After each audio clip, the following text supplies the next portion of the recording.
Welcome back to NewsHour. Now, using heavy fuel oil to power ships in the Arctic is now banned. Environmentalists have lobbied governments for years to support the ban because of the climate-damaging effects of the fuel, which are exacerbated in the icy Arctic waters. Earlier, I spoke to Dr. Sian, who is a marine scientist and lead advisor to the Clean Arctic Alliance, which is a coalition of campaign groups. First, what exactly is heavy fuel oil? Well, in the Arctic, it potentially has a double whammy effect. Heavy fuel oil is the dirtiest of fuels in use today, and it's basically what's left when crude oil is taken and refined to produce gas oil and diesel and all the lighter oils.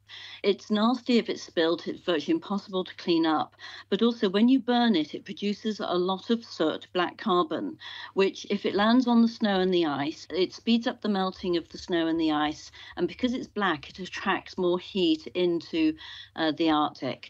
So it has this dual effect, both the spill risk and the atmospheric pollution impact. Right, so it speeds up climate change or environmental damage to the area. Just tell us why this ban is only now coming into force in the Arctic, because I understand there was a ban in the Antarctic way back in 2011. Yes, unfortunately, it's taken a long time to get the similar protection put in place for the Arctic. And I think that's largely because the Arctic is much more commercialized than the Antarctic.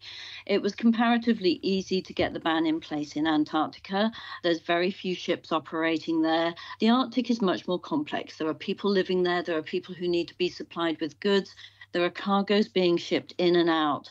And unfortunately, although it comes into effect today, it won't have an immediate impact on all ships because there are caveats, there are loopholes in the regulation, which are going to allow some ships to carry on using heavy fuel oil for another 5 years. Right. You talk about the busy shipping area around the Arctic. Why are ships using this form of fuel? Is it cheaper than other forms? And what's the alternative for the shipping companies?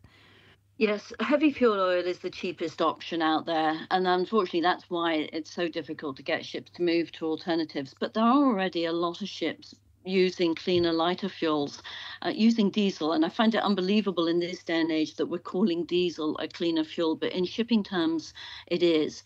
So what we want to see is all the ships in the Arctic move to diesel or distillate fuels. These are cleaner, they don't produce so much black carbon, they are easier to clean up.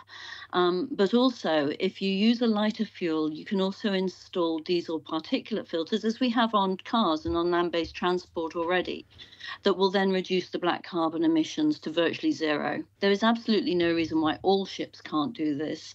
The only change or the only difference will be that it's more expensive. It's not a huge cost, though. And that was Dr. Sian, marine scientist with the Clean Arctic Alliance, speaking to me earlier.